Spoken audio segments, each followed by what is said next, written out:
Enterprise TV, a tradition of truth.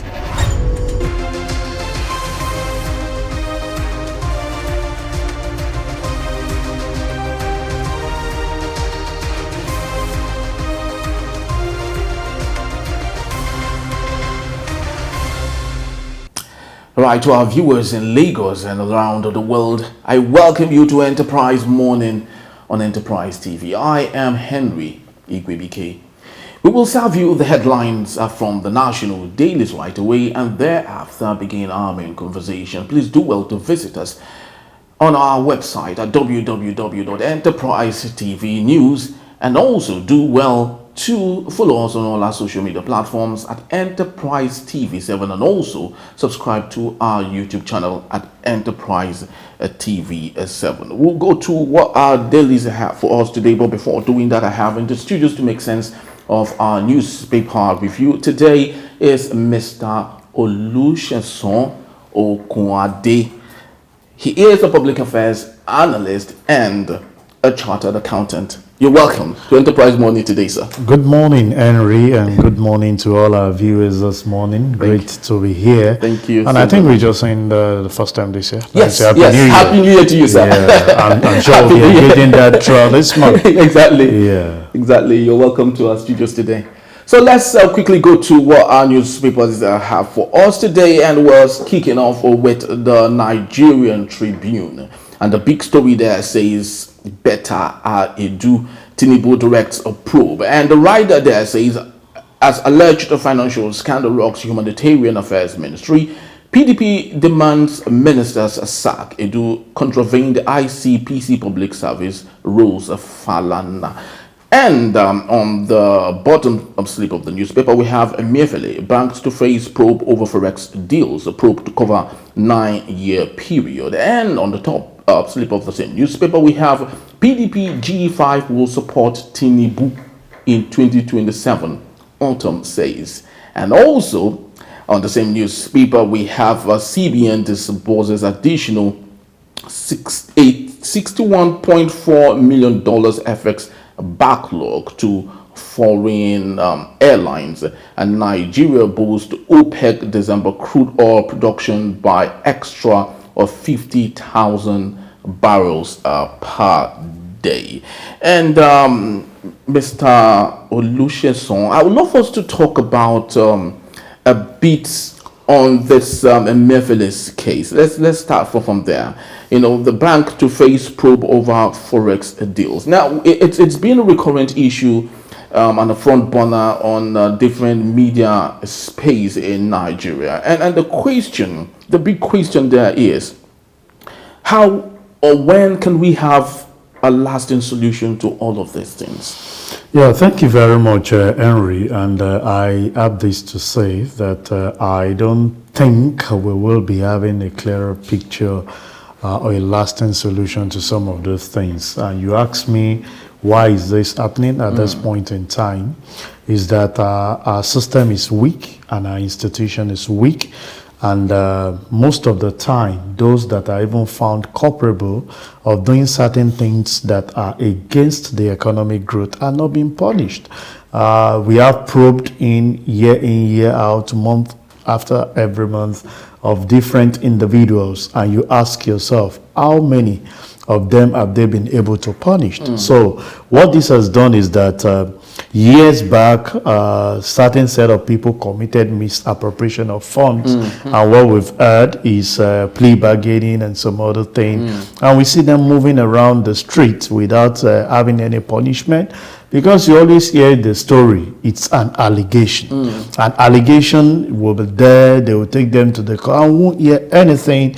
And the next thing most of the time we hear about it is chieftaincy title to some of those people that have actually misappropriated this fund. So for me, the reason, this is personal, why Emefiele is facing this steep one is possibly the sin he committed with those current politicians, stiffening the policy of cash availability during the election, and that is the sin is being punished for. You see, a lot of misappropriation and mismanagement of office happen, and if you are able to rub your hands and wash your hands clean, you go scot-free. Remember, we've had instances where state funds were actually diverted, and a certain amount will be refunded, and people go scot-free, and years back they come recontest for position and they still win the position, because everything that surrounds our politics is about money.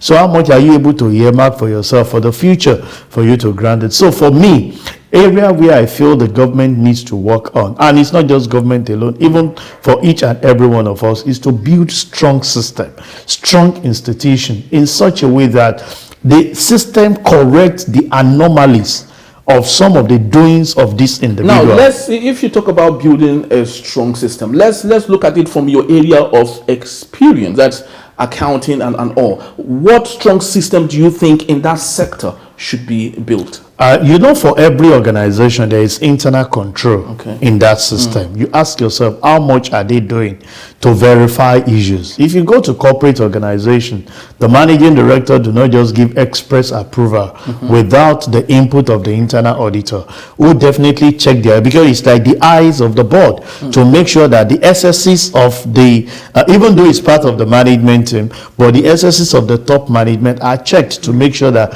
things are done, they verify the cost of them. But most of the time, what we have seen in the civil service is serious conniver for everyone to see where do I have a fair share of my own the cake, the national cake, and everybody just jostle around themselves and see how to augment, so that when you leave, probably if you are going with that person, you can have certain savings for yourself. It's boiled down to there are strong policies, strong rules governing some of these things, but when it comes to implementation, it's just something that has to do with what is there for me as an individual to say. So this particular thing, we've heard of several people. Remember when Sanusi was leaving, he didn't leave ceremoniously. They dragged him into the mud. He came out and gave some certain things while he was trying to build up a system against certain cartel, and it was removed. Same thing happened to other CBN governor that we've had. And I keep saying it. When you talked about the CBN governor who manages monetary policies, when you talked about the anti-graft agencies that are supposed to be eyes to make sure that they are doing those things, how many of them have you left, resigned voluntarily after meritorious service? It's always easing them out of it. So there is a problem with the system. So it's not about the individual. There's a problem with the system that even if you are there as a saint to make things work, the system will eat back at you and not do the right thing that you're supposed to. And that's where we have the problem where we are currently. And why I will always say, I don't see any light coming, behind the tunnel in the shortest possible time, because our system and our institution are quite weak. Now let's talk about problem in the system. Now we have a story here. PDP G5 will support Tinubu in 2027, Autumn says. Now, isn't this another problem in the system? Because before now, Autumn was an anti-Buhari, was an anti-APC. And right now, it seems like he is becoming a pro-APC suddenly. What do you think changed? Nothing changed. First and foremost, you ask yourself the question, do our politicians have ideologies? Do these parties have what they are known for? If you go to the developed clime, when you see a Republican, it's a die-hard Republican. When you see a Democrat, it's a die. So, for us in this country, what we do as politicians is to wake up with a party, drink coffee with another one in the noon, and by evening, you are settling down with anything. We all know, I expected this from Autumn. Why do I say this? He's no longer a governor, neither is he a minister, and he's not an ambassador. And you can see what other members of the G5 are actually doing. They seem to have a fair share. You ask yourself the question, did he was he a supporter of Ashiwaju during the profile? He was against him. Yeah, definitely. It was the likes of Wike, Sheyi, and the one in the east that actually gave their might behind the Umahi. He was not there. And you can see that those other ones that actually, got involved in the activity of supporting, actually got a fair share of, a compensation of the work. So as we speak, I can tell you this politician, when they are not in the scheme of things, even within 6 months, you'll feel the pain. So he's singing a song of relevance. You ask yourself the question, what have we done, even for this 2023, that we have the elected officers, working for the country? But you're already gaming for 2027. Is to say, sir, even though I have failed in time past, can I be given consideration? I will retrace back my step and see. So it's about greed and personal, personal way of getting things to yourself, and not for the citizen. And you can be rest assured. How can you be in PDP and be controlling things in APC? Does that mean that both APC and PDP, they are not opposition? They have the same ideology? The answer is no. But you discover that an average politician wants to remain relevant because it's a job to them. It's a work. It's a profession that they must definitely get most of the things that they need to enjoy. And it's quite disheartening where we found ourselves. And I don't know what will become of us in the nearest future. But to me, it's condemnable. And it's to tell you that every politician that comes to knock your door is about their personal gain and not that of the citizen or the people that they claim they will be leading. Otherwise, even in this administration, we've had a lot of misappropriation of funds that is not beneficiary even to the citizen, less than a year. So you ask yourself, these are people. In fact, some of the people that are in power now challenge the status quo. But when you get to power, the first question is, what is there for you? And I'll keep saying this. Our civil service needs to be worked upon. Because when you are coming in newly and you have ideas, I would borrow the leave of the Minister of Interior on the aspect of this passport and everything. You ask yourself the question, very good idea, very good, but who are the people that will make this work? Exactly. If your organization puts in a system here and you staff decide to sabotage it, the work of your team lead will not come out. Definitely. So I find it's a situation where we need to work on the civil service in such a way that we know that it's service to the people and not service to individuals as we claim to have it currently. Exactly. So let's move to the Nation newspaper, and the big story there says 21 governorship appeals for hearing at Supreme Court this week, and the rider there says Adepo 2 versus Abiodu to come up on Thursday, judgment likely on Kano and Lagos on Friday. And on the top slip of the newspaper, we have a president of the probe of alleged 545 million fraud in Human Affairs Ministry. EFCC didn't take any document away from our office, says Dangote. And on the bottom slip of the same newspaper, we have foreign investors double stakes in Nigerian market. Stock market records largest turnover in 3 years. Mr. Okunade, I would love us to talk about it. It's actually not strange coming from the Nation newspaper. We all understand their ideology, so it's not strange to have this story: foreign investors double stakes in Nigerian market. How true do you think this is, especially coming from your sector? I want to believe this belongs to something you're very familiar with. How true is it really that in this economic squabble that we found ourselves, how true really is it? Is there something interesting that you think it's making foreign investors want to look towards Nigeria right about now? Yeah, well, there can be idea of saying we want to. Oh, okay. And this idea of saying this is the reality. As we speak, I don't know of any foreign investment that we have in the country that is still having their stake. A lot is in the public domain of several organizations, multinationals, exiting the country, even to a neighboring nation like Ghana, Benin, and the likes, because of the hard policies that they are getting.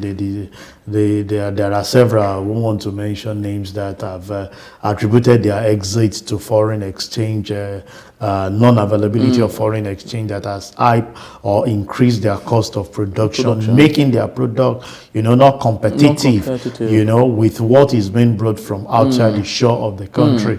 And also the unavailability of foreign exchange, even when to want to do their businesses. That's even what I can call an external thing. Even within the organization, I read a report of a company where their major problem is theft on the part of the staff. Diverting a lot of their products, even with all the technologies that they've actually deployed to monitor activities. Those days they will tell you that for every truck that move, there are tracker. Who fixes the tracker? Who monitors the tracker? There are CCTVs that you have placed somewhere. Those CCTVs don't work on their own. People control and manage them. So if you have ulterior motive of you perpetrating an evil against an organization, at that point in time, that CCTV definitely will go blank.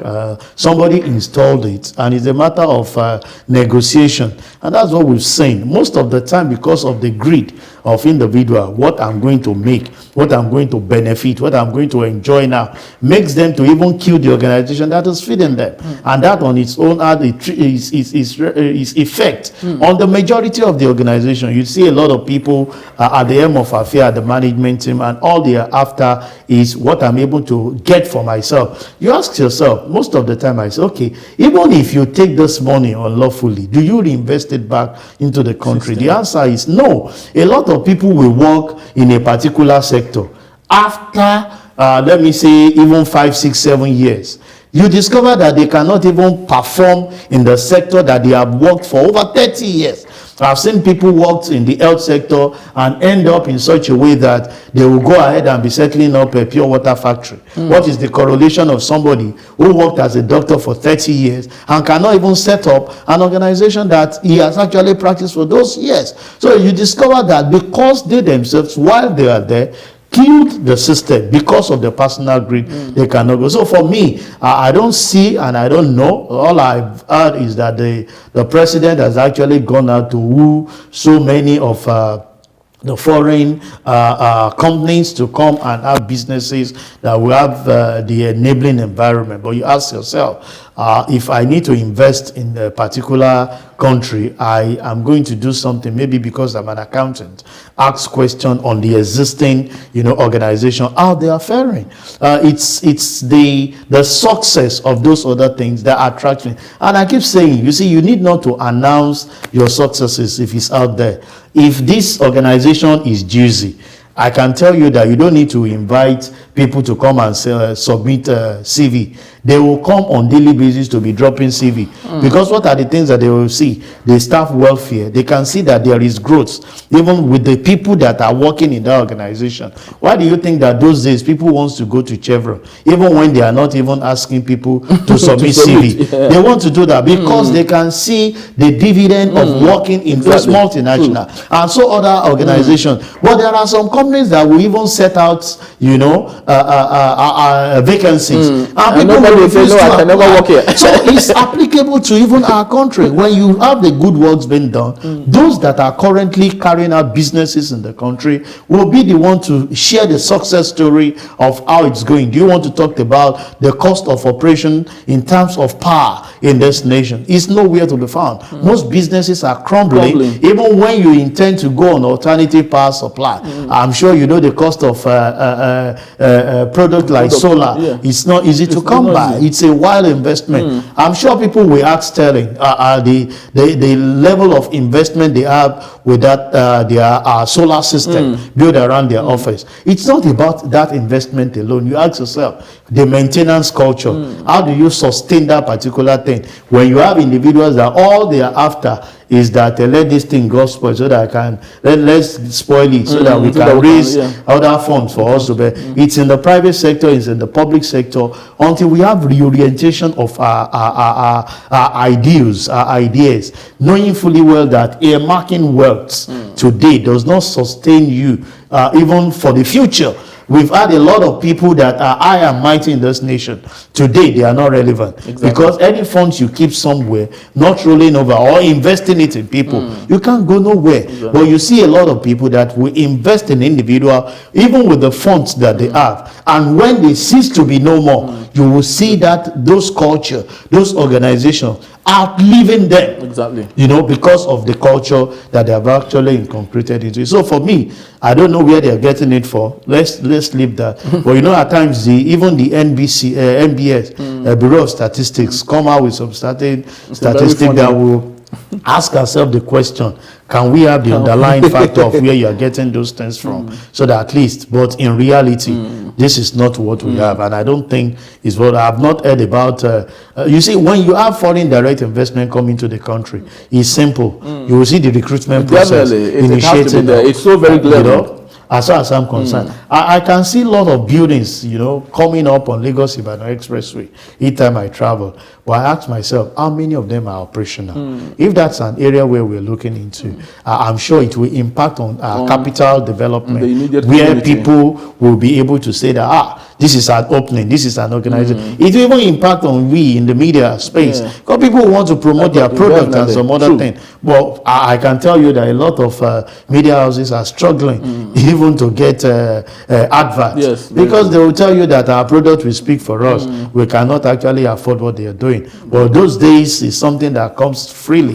And people wants to just patronize their product. At least with that, they know that they are not going to impact on their cost of production. I feel that government needs to be more intentional and give certain things up in terms of security, in terms of power, and in terms of reorientation of the mind of the citizen to take out the greedy nature that we have in us, and that must start with our leaders. All right, so let's talk about the rot in the system. We have on the big story here 21 governorship appeals for hearing at Supreme Court this week. Now we understand, you know, the so many issues coming from the Supreme Court, how that they have so much debased our electoral system. When election is conducted, people have gone under the rain and in the sun to vote for people. At the end of the day, results get changed, or someone who they voted for is not the one declared winner. It goes to the court, and the court decides whatever they feel like deciding. And now we're having 21 governorship appeals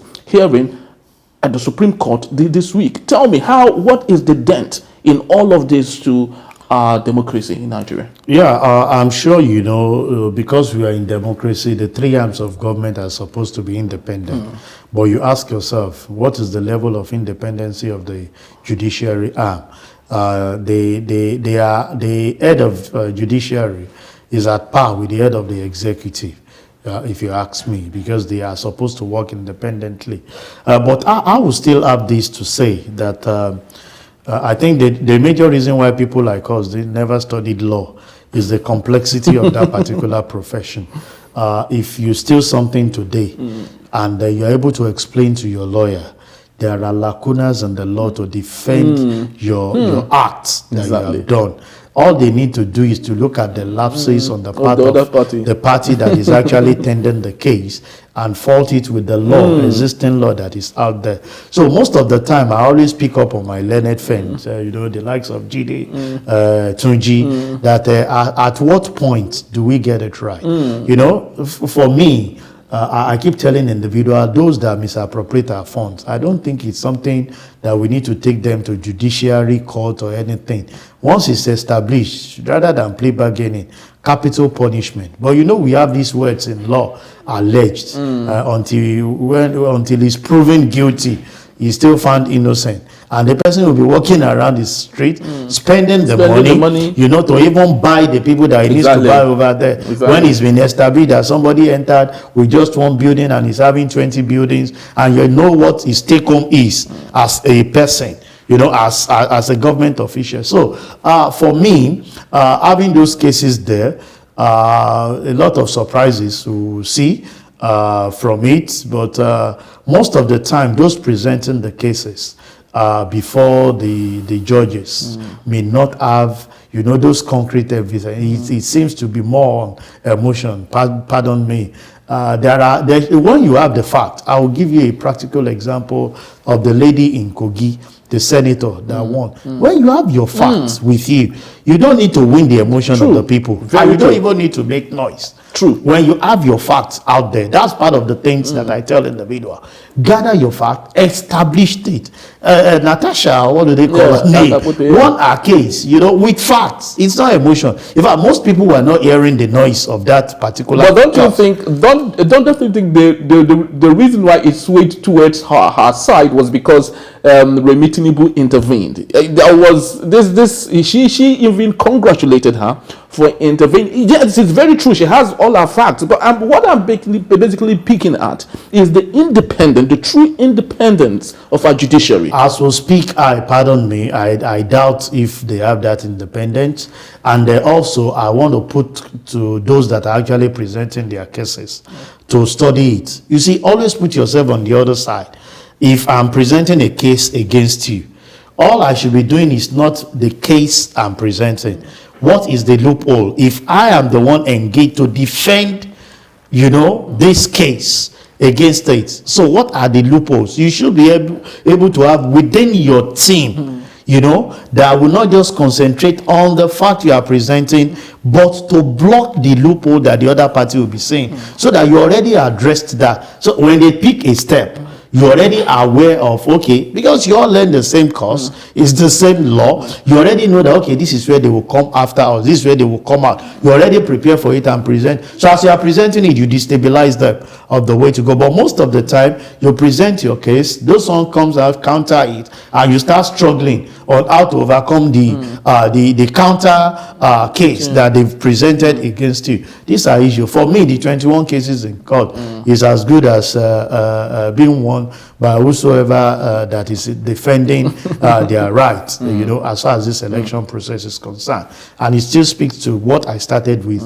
a strong system, a strong institution that is not just about an individual, but about how those things work the way it is. That even if you are there as an individual to act funny, the system checkmates you and pull you out without you actually saying anything. Exactly. So lastly, let's go to our final daily for today. This is coming from the Vanguard newspaper, and the big story there says Naira notes scarcity, crunch worsens, banks ration cash across the counter. And the writer there says customers are frustrated as some banks short ATMs. The POS operators jack up charges, say there is a sourcing cash from alternative sources. And from your experience and your background, and the question I think so many Nigerians will be asking, I don't know if it makes any economic sense though. Do you think there is still need for us to have ATM spots, ATM points, when there's no cash in them? Does it really make any sense? Yeah, well, I will throw the question back to the owners of the business. A lot is being invested in ATM.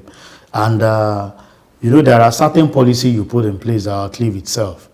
You ask yourself as we speak, do we actually need that? Do we actually need the ATM? Because the essence of it, even when funds are available, we are in the era where we have encouraged the banks to go the way of online banking.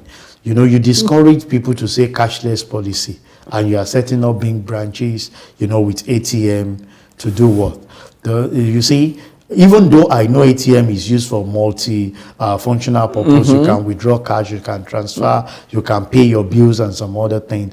But the most important one is the one that withdraws cash. And a lot of people these days get to that place and cash are not out. There is not even cash in the banking sector.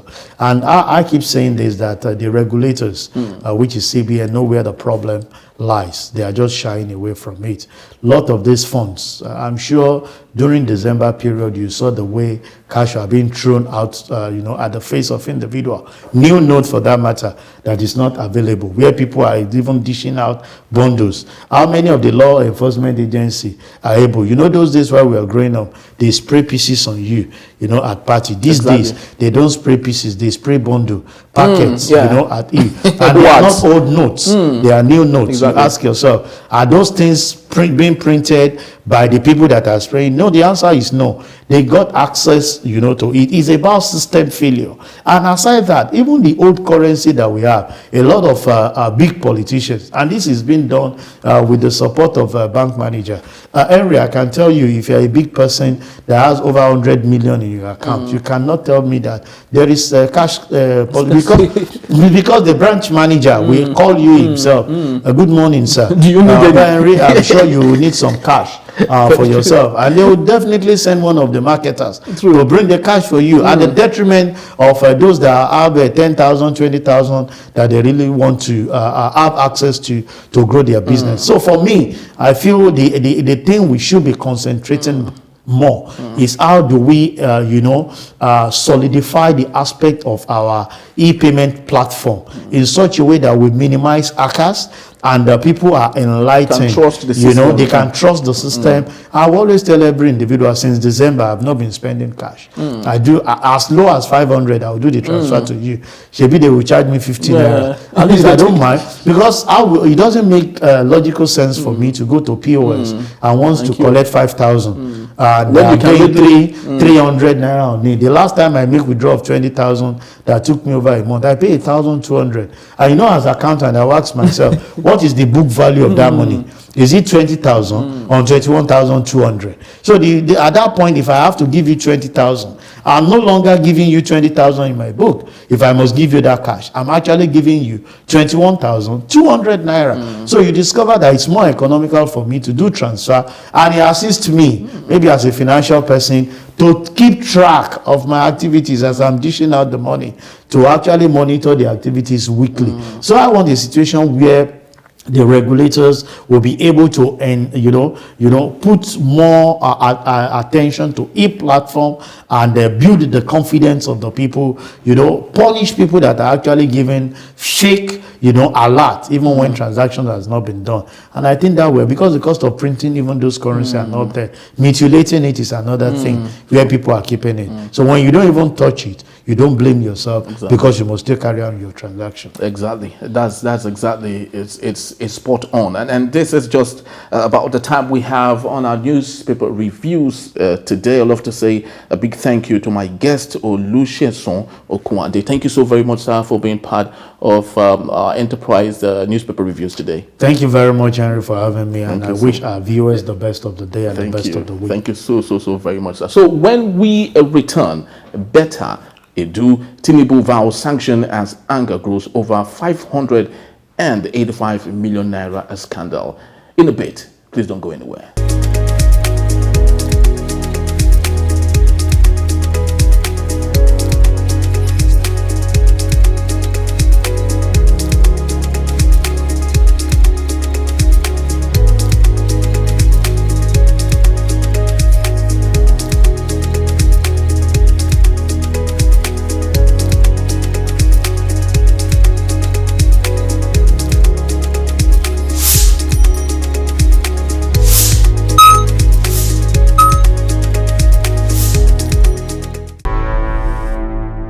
Enterprise TV, a tradition of truth.